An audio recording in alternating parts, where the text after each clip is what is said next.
pollution obviously has led to a variety of health issues, environmental issues. It's been endangering wildlife and making the air far more difficult to breathe in many parts of the world. But pollution's next victim, or maybe even current victim, could be penises. And that's human penises, according to Dr. Shauna Swan, a renowned environmental and reproductive epidemiologist. I can't say it. She's a scientist. Epidemiologist. I did it. Okay, so there we go. She released a new book that actually details the link between industrial chemicals in products that we use on a daily basis and how it impacts lower sperm count, erectile dysfunction, and yes, even smaller penis size. So the book is based primarily off of one of her recent studies. I'll give you some excerpts as reported by Vice. So in 2017, Swan co-authored a study that found sperm counts had plummeted in the West, by 59% between 1973 and 2011. In her new book, Swan explores how a low sperm count, low fertility rates, and penis shrinkage is tied to a common culprit: chemicals. So these chemicals are found in products that we use on a daily basis, and also things like plastics, food wrapping, cleaning products, electronics, even in some of the food we eat. The chemicals are found commonly in plastics, herbicides, toothpaste, beauty products, and act as endocrine disruptors, which leads to premature birth, lower IQs, obesity, and according to Swan's research, smaller penis size. It might be hard to avoid these chemicals since they are often not on labels and are commonly found in plastic shampoos, cosmetics, cushions, canned foods, and even ATM receipts. Was A, are you buying it? And B, if you are buying it, are you surprised? I'm buying it in the sense that if this does play a role in erectile dysfunction and low sperm count and sort of, it affects your libido. I think we all know that you need an erection in order to perform these tasks. So if you're having trouble with all of that, then I'm buying it. I can believe that all of these stuff sort of play with our body chemistry. I would be more concerned with the low sperm count and just generally not being up for the task than anything else, because we all know it ain't the size of the ship, it's the motion in the ocean, Anna. Yeah, I mean, I've been lucky. So I haven't had a lot of experience on the smaller end of the spectrum, but nonetheless, but I agree with you. I mean, the important issue here, shout outs to Christian. The issue here, this is a serious story, okay? I apologize for being a child here. But you're right. I mean, and by the way, this doesn't just impact males. This clearly has an impact on females as well, and fertility is an issue. So,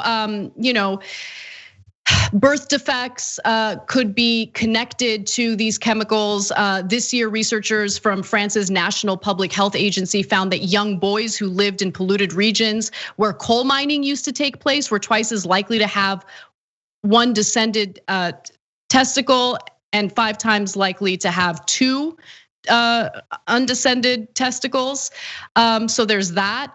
Also, women might have difficulty conceiving if they're looking to get pregnant and have children. So it's obviously awful to read this stuff. We know that the environment has an impact on our health, on our well-being, and whenever you hear these debates take place about healthcare, for instance, like one of my favorite authors is Barbara Ehrenreich, and I love everything she has to say about this culture of personal responsibility, especially as it pertains to healthcare in America. We have this privatized healthcare system, and every time we engage in discussions about fixing it, changing it, you hear a lot from corporatists and the private insurance companies about how, well, if you just take personal responsibility, if you take care of your health, if you eat right, if you exercise, if you do this, if you do that, you're gonna be fine, you're gonna be fine. No, you're not gonna be fine, because there are so many things that have been deregulated, that have been taken out of our control, that have an impact on our health. And to treat this as if, no, it's your fault, Americans. It's your fault that you're overweight. It's your fault that well, how do these chemicals impact our metabolism? Right? And why is it that these chemicals aren't labeled or listed on the products that we consume you just and use? Hit the nail right on the head. And how can I be personally responsible for knowing to avoid something that I, one, don't even know to avoid, and two, even if I did, it's that information isn't being divulged to me. And ideally, this is where an entity as powerful as the American federal government would step in with regulation, with fining, with coming down on people, on corporations who, basically make us sick, make us less horny, hopefully they would come down on these guys. But because, as with so many other things, the tail is wagging the dog of the American government. Basically, big business tells the government what to do, rather than, again, the most powerful entity in the world dictating terms to these guys who are polluting our citizenry. Yeah, exactly. So this is something that is just going to continue to get worse. And remember, during the Trump administration, one of his focuses, he did manage to get quite a few things done, especially when it comes to rolling back protections, environmental protections, rolling back necessary labeling when it comes to toxic chemicals, rolling back regulations on things like toxic dumping. Like, that is what the Trump administration did manage to accomplish, to our detriment. So this was something that was already a problem prior to the Trump administration. It was exacerbated through his deregulatory efforts. And I get that Biden's very busy, trying to undo some of the damage from the Trump administration. But I would certainly prioritize, cleaning up our environment as much as humanly possible, not just by reversing what Trump managed to do during his 4 years in office, but by going much further than that. And when you have this system of corruption, that's incredibly difficult to. It's not that it's difficult to accomplish it. It's that politicians are bought off by corporate interests.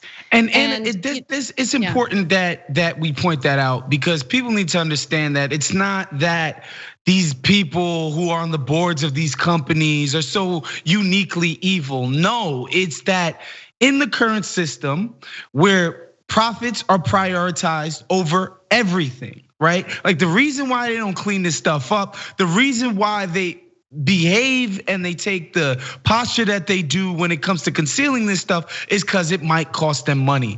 And you never willingly do in our system anything that will cost you money.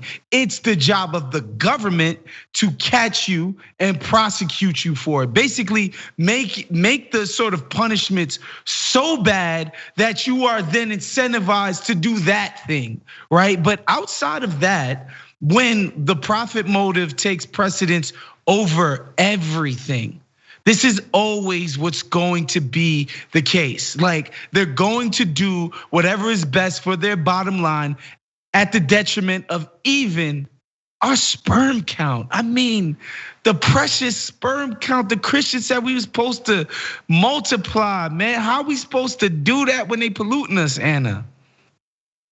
I don't know. It's just gonna be a lot more difficult based on what the scientist is saying. Thanks for watching The Young Turks, really appreciate it. Another way to show support is through YouTube memberships. You'll get to interact with us more. There's live chat emojis, badges. You've got emojis of me, Anna, John, JR. So those are super fun. But you also get playback of our exclusive member-only shows and specials right after they air. So all of that, all you gotta do is click that join button right underneath the video. Thank you.